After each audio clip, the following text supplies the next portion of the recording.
Sir ఇంకోటి మనం తెలంగాణ విషయానికి వస్తే వికారాబాద్ సంఘటన అది ఫార్మసీ ఏదో ప్లాంట్ పెట్టడానికి రైతుల దగ్గర ల్యాండ్ పూలింగ్ చేస్తున్నాక అక్కడ ఎంఆర్ఓని కొట్టడం, కలెక్టర్ గారిని అక్కడ రైతులు కొట్టడం జరిగింది. దాని వెనక బీఆర్ఎస్ హస్తం ఉందని రేవంత్ రెడ్డి గారు అన్నారు. ఎవరైతే ఆ హస్తం ఉందో వెనక వాళ్ళని అసలు వదిలిపెట్టమన్నట్టు కూడా రేవంత్ రెడ్డి గారు నా మీడియా ముందుకు వచ్చి చెప్పడం జరిగింది. అసలు ఆ సిచ్యువేషన్ చూసి మీకు ఏమనిపించింది? నిజంగా వెనక ఎవరో ఒకరు ఉన్నారు సార్ పెద్ద తలగా?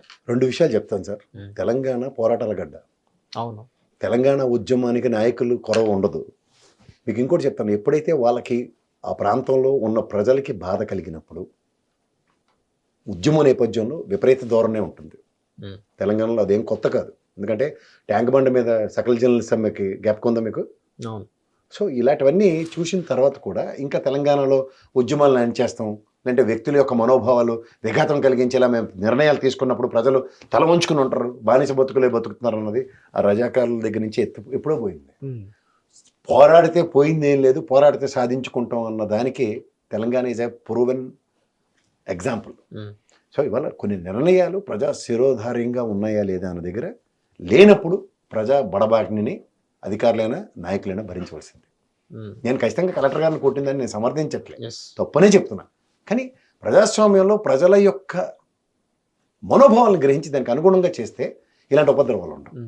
అంటే గవర్నమెంట్ ప్రొవొకేషన్ చాలా డేంజర్ అండి. ఎప్పుడైనా సరే ఒక ప్రొవొకేషన్ సిచ్యువేషన్లో ఉన్నప్పుడు కలెక్టర్ గారు లాంటి వ్యక్తి కనీసం బేర్ మినిమం ప్రొటెక్షన్ కూడా లేకుండా వెళ్ళడం ఖచ్చితంగా నాట్ యాక్సెప్టబుల్.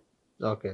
అండ్ వేరాస్ అక్కడ సమస్యని సానుభూతి చూపిస్తూ సొల్యూషన్ ప్రాస్పెక్ట్లో కన్విన్స్ చేయకుండా ఇంకా అగ్రవేషన్ మోడ్స్కి తీసుకెళ్తే మాత్రం జరిగే సొల్యూషన్స్ అట్లా ఉండవు.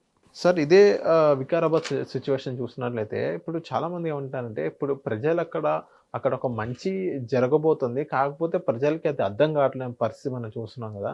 అది మీరు ట్రై టు ఎక్స్ప్లెయిన్ దెమ్, అక్కడ ఏమి ఎలా రాబోతున్నాయి, మీకు ఎలాంటి యూజెస్ ఉన్నాయి అది మీరు ఎక్స్ప్లెయిన్ చేయండి. అవన్నీ చేయక అదే అదే ప్రజలు అక్కడ రైతులకి ఏం అర్థం కాక అందుకని వాళ్ళు కలెక్టర్ గారి మీద ఇలా దాడి చేయడం జరిగింది. ఫస్ట్ మీరు వెళ్ళి కొంచెం అక్కడ ఏం జరుగుతుందో ఎలాంటి మీకు ఏం ఉపయోగపడుతుంది ఇవన్నీ ఎక్స్ప్లెయిన్ చేస్తేనే మీకు ఒకటంటూ క్లారిటీ వచ్చేది అంటారు. ఏదైతే వాళ్ళు చెప్పారో కరెక్టేనా సార్? అది ఆబ్వియస్గా కదా. ఇప్పుడు ఇవాళ ప్రజాస్వామ్యంలో ఉన్నామండి, ప్రజలకి హితంగా ఉన్న పనులు చేయడానికి ప్రజాప్రభుత్వాలు ఉంటాయి. అవును. కానీ హితం అంటే చెప్పకుండా హిడెన్ ఎజెండాలో చేస్తే ఓకే. హిడెన్ ఎజెండా దేనికి చేస్తున్నారు? ప్రజల్లో ఫస్ట్ ల్యాండ్ పూలింగ్ జరుగుతుంది, సో అండ్ సో ఇండస్ట్రీ, దీనివల్ల అడ్వాంటేజ్ ఇవి, డిసడ్వాంటేజ్ ఇది. అయితే ఫార్మాసిటికల్ రంగానికి చేస్తున్న ఆ పొల్యూషన్ ఈ విధంగా మేము డ్రైన్ అవుట్ చేస్తున్నాం, లేదంటే ఇక్కడ జరగబోయే ఇండస్ట్రియలైజేషన్ గ్రోత్తో ఇక్కడ చుట్టుపక్కల ల్యాండ్లు ఈ విధంగా ఎన్హాన్స్ అవుతున్నాయి, పెరుగుతున్నాయి, మీకు ఆర్ఆర్ ప్యాకేజీల్లో ఈ విధంగా ఇస్తున్నాం ఎవరైతే ల్యాండ్ ఎక్వేషన్స్ ఉన్నాయి. ఎక్కడ క్లారిటీ లేకుండా లేడీకి లేచిందే ప్రయాణం అన్నట్టుగా ప్రవర్తిస్తే ఎక్కడ అవుతుంది చెప్పండి? అవును. ప్రణాళికాబద్ధంగా చేయండి. Land pooling is not a crime. అవును. రైతుల్ని కన్విన్స్ చేయడం అన్నది ఇంపార్టెంట్ కదా. అవును. కన్విన్సింగ్ ఏది స్టెప్? ఫస్ట్ స్థానిక ఎమ్మెల్యే అక్కడ ప్రజెంట్ ఎందుకు చెప్పలేకపోతున్నాడు?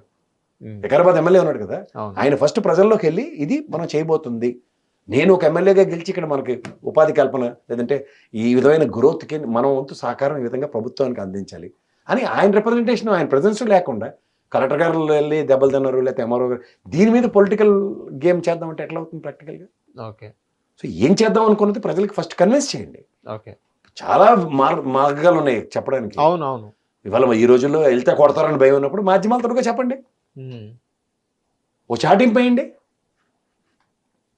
పలానా ఇండస్ట్రీ వస్తుంది, పలానా ఇండస్ట్రీకి ఇంత ల్యాండ్ కావాలా, ఈ ల్యాండ్ ఈ ప్రాంతంలో ఆమోదయోగ్యంగా ఉంది, ఇందులో స్వచ్ఛందంగా వచ్చేవాళ్ళు ఎవరు ఫస్ట్, ఇది కదా తెలుసుకోవాల్సింది. ఇప్పుడు ఉదాహరణకి 100 ఎకరాలు కావాలండి, ఓ దగ్గర 60-70 ఎకరాలు స్వచ్ఛందంగా వచ్చిన వాళ్ళు మిగిలిన 30 ఎకరాలు ఇవ్వడానికి అప్రహెన్షన్స్ ఉంటాయి.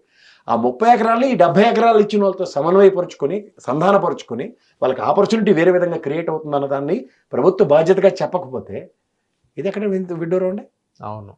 అంచేత ఇవేవి జరుగుతున్న వాటికి రాజకీయ రంగులు పులివి, ఒరిజినల్ విషయానికన్నా అనవసరమైన విషయాల మీద చర్చించడం చేస్తే కలెక్టర్ గారి మీద దాడి ఖచ్చితంగా ఖండించవలసిన విషయం. హిట్ టీవీ యాప్ ని డౌన్లోడ్ చేసుకోండి. ఇందులో short news, live news, entertainment movies అన్ని అవైలబుల్ గా ఉన్నాయి. Please download Hit TV app. Hit TV app hit TV యాప్ని ఫ్రీగా డౌన్లోడ్ చేసుకోండి.